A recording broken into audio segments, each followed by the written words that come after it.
Hey everybody, it's Sherry, better known as the Hardy Girl, or on Twitter, #1 STC Fangirl. This video is going to be a little different than the other videos on this channel. For those of you who are subscribed to this channel, you probably mostly subscribe to it for my dolls. My doll collection and the videos I posted on them. However, this is not about that. There is a certain anime voice actor and star of Star Trek Continues named Vic Mignogna. I have been blessed enough to meet Vic several times, and this is just a little video about how incredibly amazing I think he is. And I'm probably going to be babbling quite a bit because I haven't exactly organized my thoughts on this, but here it is. Vic, like I said, is the star of Star Trek Continues, an original web series that finishes the 5-year mission.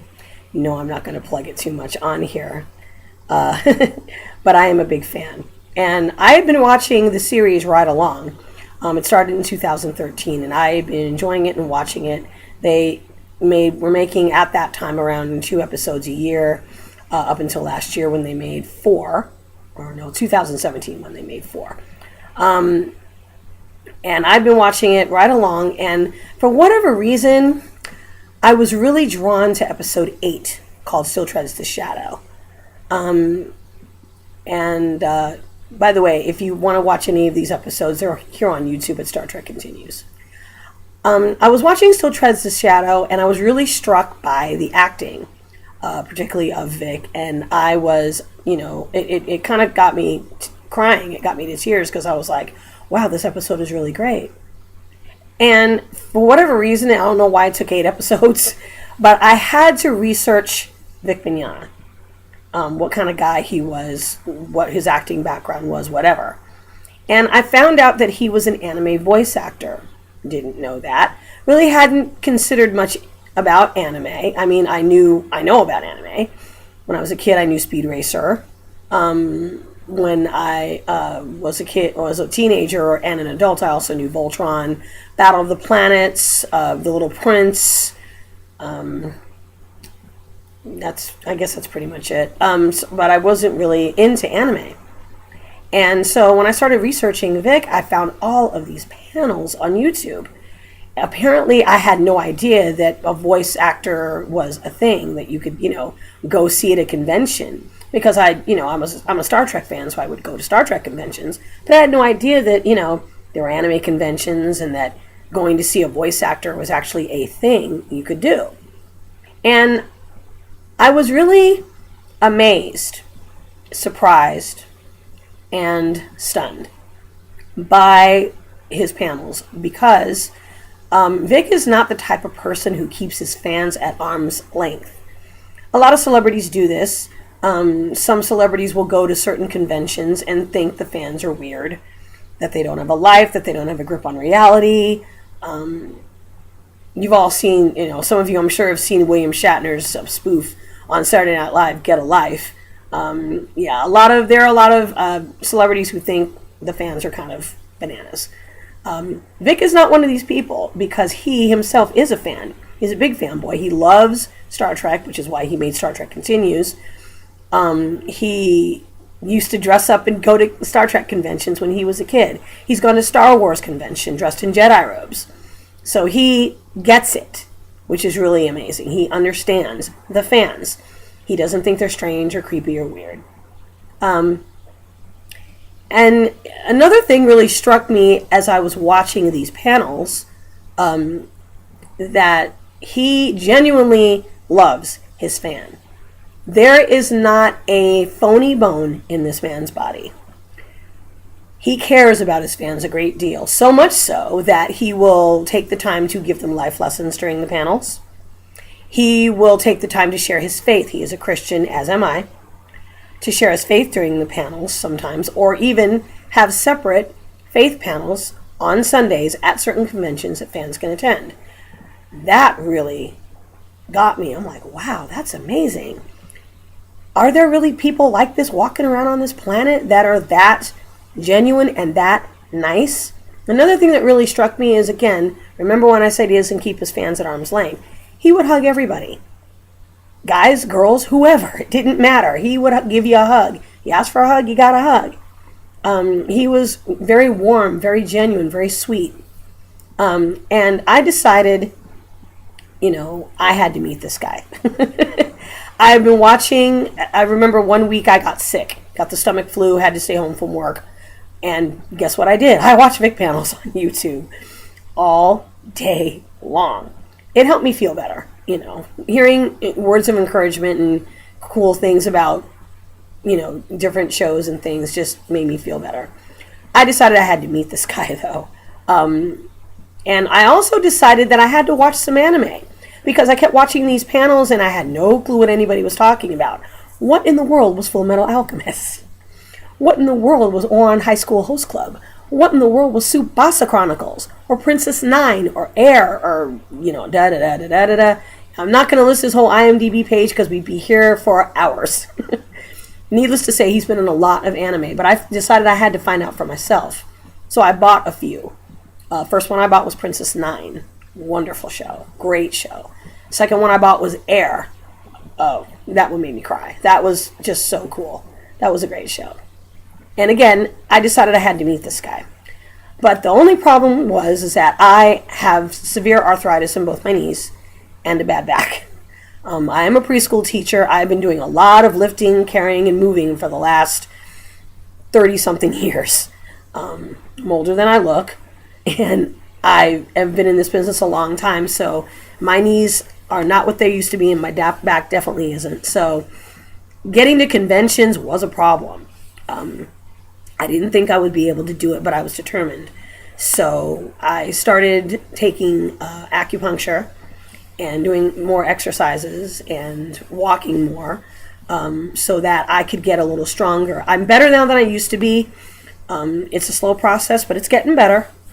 So the first convention experience I had with Vic was October 2017 at Stan Lee's LA Comic-Con. Rest in peace, Stan. I was really excited. I was so excited, in fact, I made a shirt with Vic's picture on it as Captain Kirk. Big picture on my chest as Captain Kirk. And earlier that day at that particular convention, he was doing a panel with a bunch of other voice actors for a series called The Reflection. And I found out that he was going to be at that panel. I waited and was one of the first people in line and sat in the front row toward the right of the stage. The actors left, my right. And it was funny because the lights wouldn't stay on. There was a problem with the electricity in that particular panel room, and the lights would not stay on. And they kept flickering off and on, and for a while they just stayed off. And then Vic, at some point in the panel, decided to plug the other panel he was having that day. It was a sneak peek of the last episode of Star Trek Continues, To Boldly Go Part 2. And I had already seen To Boldly Go Part 1 on YouTube and was really excited for the sneak peek and to see the cast and to go to a big screening, and I was really, really excited. So he decided to plug this, and he says something like, and it's here on YouTube, by the way, he says something like, I exec produce a web series called Star Trek Continues. And the lady next to me and me start pointing at my shirt and going, Vic, right here, right here. And he looks down from the stage, and the other voice actors are pointing at me, and he says, I cannot believe this girl has got that I love you, I'm in love with you, and we're getting married, and we'll be very happy together. Now, I know he was teasing, but wow, did that feel good. After the panel, he took a picture of my shirt and gave me a hug. That was just amazing. And then I got to go to an autograph session and get another hug and get a picture with him and give him a gift. I heard him talk about in several panels how when he was a little boy, he would audio record on cassette tape the episodes of Star Trek and listen to them when he went to sleep. Put the tape recorder under his pillow and listen to him as he fell asleep, so he absorbed all the episodes of Star Trek. Well, old school that I am, and I'm very old school, and a lot of you know that, I bought him a tape recorder, And yes, I had some new cassette tapes, and I audio recorded 3 of his favorite episodes, Doomsday Machine, Piece of the Action, and his absolute favorite, Requiem for Methuselah. So I gave them to him, and I'm sure he thought it was a little odd, but I think he really appreciated it too. And he just made me feel like the most incredibly special person on the planet, and I had such a wonderful time at the convention. And I really enjoyed the big screening of the last episode of Star Trek Continues. And I was just glowing. I was just so happy. And I found out that he was going to be at SAC Anime in Sacramento. I am in Northern California, so I decided I was going to go see him again. And I made a new shirt. I made a different one. And went to SAC Anime and attended his panel and sat as close to the front as I could on an aisle. Now, I like to sit on the aisle when I see Vic at conventions because he has a tendency to wander back and forth. Because he doesn't like to be on stage. He likes to, be right there with the fans and talk to them and hug them and, and share stories with them and things. So he pointed me out. As I'm on the aisle in my new shirt, he pointed me out and says, "There's my girl." I wanted to melt. And I walked over. He says, "Let me see your shirt." And I walked over, and he stands there and looks at me, and he says, "Let me see." And he sees the bag I'm holding. He says, "You better not give me any more presents." Teasing again, of course. But in the bag, I had a bunch of wristbands. Okay. Yeah. They all say Star Trek Continues on the front and the different episodes on the other side. The one I was giving away was this one, To Boldly Go. This is Pilgrim of Eternity, Episode 1, Lolani, Episode 2, What Ships Are For, Episode 9, and To Boldly Go, Episodes 10 and 11, 2-part finale. And I had To Boldly Go with me. I had about 250 of them in the bag. And one more time, he fake proposed to me. He got down on his knees. He says, "I know this is sudden," and drops to his knees in front of everybody. And the audience just start cracking up. It was just too funny. And of course, I felt like the most special human being on the planet. And I know that he was only teasing. But it was really, it made me feel really special. Another thing that struck me about Vic is he answers all of his emails.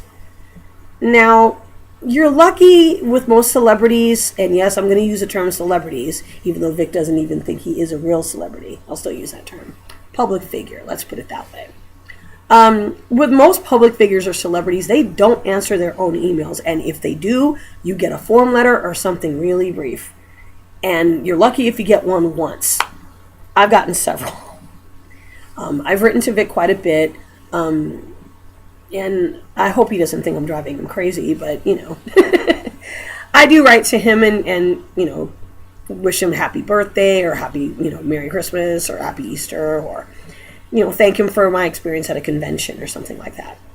And another time that I got to see him was at Salt Lake City, Phoenix in Utah.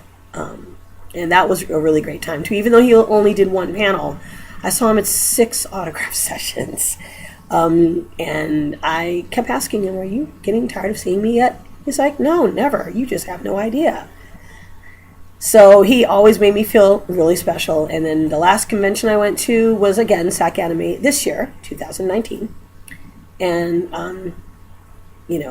by now he knows me by name. Oh, and I also forgot to mention that I got to go to the Star Trek Continues soundstage in Kingsland, Georgia. And Vic was there again and saw me again. And again, he knows me by name by this time. So I get hugs and Sherry, and occasionally he'll serenade me with Sherry Baby. But apart from my personal experiences, which are amazing, and I will always treasure them, and I do have to, sorry, it's got a little glare to it, but yeah, that was at SAC Anime this past year. Thanks, Vic. Apart from my personal experiences, the kind of man Vic Mignogna is, let's just touch on that. Number one, he is a man of great faith. And I admire that very much. In fact, I will admit that before I started watching his panels, I am a Christian. However, I was not, let's just say I was more judgmental and opinionated than I am now. And I think that's largely due to Vic and his panels, because he kind of put things in a different perspective for me and made me see things differently. And made me see that I was the type of Christian that I didn't really like. Opinionated, didn't, if people were different, I had an opinion about them, or I didn't like them, or whatever. And, he made me see that that wasn't really a great way to be. And I've since, I'm happy to say, stopped being so opinionated, stopped being so close-minded, stopped being so judgmental of people who are different from myself. And I hope nobody holds that against me, because I am reforming. But he's a man of great faith. He's a man of great integrity. With the Star Trek Continues series, he doesn't charge any money because he can't. He wasn't going to ask anybody for any money to make Star Trek Continues without having proof of what he could do first. So he, along with a couple of other people, paid for the first 3 vignettes and the first episode by themselves before ever launching a Kickstarter. And everybody kept saying, launch a Kickstarter. He says, I'm not going to ask for money from people and they don't have any proof I can do it. That's integrity, folks. Okay? I appreciate that quality. And again, he is genuine. He wears basically his heart on his sleeve. He isn't afraid to, if something starts to affect him, he'll shed tears, and in front of other people, and all that crap about men aren't supposed to cry. Well, that's not true. In fact, most people like it if you're honest enough to show your feelings, and that's Vic. He has helped lead other kids to Christ. He has counseled them. He has hugged them. He has joked with them. He has taken pictures and shared experiences, and he's just been, he's a great guy. And, he's like a person I try to be more like, because I would try to be more open and honest with people, and to, treat them with respect and honesty. In this world we live in, a lot of people are very cynical, very opinionated, as I said, and jaded. And Vic Mignogna is none of those things. And not as far as I can see. Now, of course, he's a human being. He isn't perfect. No one is. We're just fallible human beings. And, the only perfect man that ever lived was Jesus. So he was the only perfect one. So anyway, I just wanted to talk about what a wonderful person Vic is. And I will mention briefly, and this is not what this video is supposed to be about, which is why I saved it toward the end. There are some issues going on with some haters of Vic Mignogna, saying outlandish lies about him. And it's going like wildfire all over the internet. And what I will say is this: none of that stuff is true. Okay? Vic is not a creep. He's not a sexual predator. He is not a homophobic person by any stretch of the imagination. And if you doubt this, look up on Amazon A Howl at the Moon. It's a very short story audiobook Vic did about 2 gay werewolves. Now I ask you, would a homophobic person do that? No, I don't think so.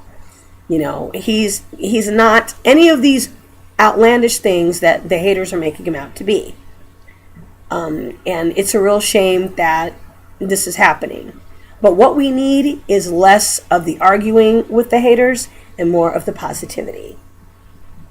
And that's why I'm making this video, to offer some positivity, some good things about Vic. Because lately a lot of people have been hearing some bad things about Vic, and they're just not true. What is true is he is a man with a heart of gold. He will do anything for anybody. that he loves and cares about, and he loves and cares about his fans.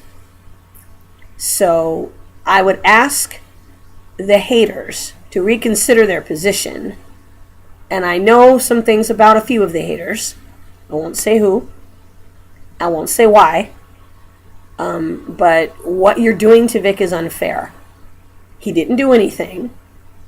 He's not the cause of your problems that you have had in your life. And I'm sorry that you can't get justice for the things that happened to you, but that is not his fault. And ruining a man's reputation for something that you couldn't get justice for is just not fair. He didn't do anything to deserve this. He is not a predator. He's an affectionate, loving human being who isn't cynical, who isn't jaded, and who would hug you and love you and sign things for you. And he doesn't deserve what's happening to him now. And that's all I'm going to say about this. Except for Vic. And I hope you see this. I love you. I stand by you. Always and forever. Don't let them break your spirit. Don't let them break your heart. Because you have literally thousands of fans who will stick by you. Compared to the handful of haters that, as you say, are just making a hell of a lot of noise. And I'm sorry that they're doing this to you. But we love you. I know I love you. And I thank you for making all of my convention experiences so positive. I thank you for answering all my emails. I thank you for being the Star Trek nerd that you are, that I even stumped in a trivia question one time. Had to throw that in. Sorry, Vic. But anyway, I love him, and I know lots of other fans love him. And that's basically all I wanted to say. So, please stand with us with the hashtag IStandWithVic and hashtag BeAVoiceForGood on Twitter, on YouTube, wherever. Positive testimonies and positivity is what we need right now. We're not gonna pay attention to the haters because that's not what this is about. It's about positivity. We love you, Vic. Bye-bye.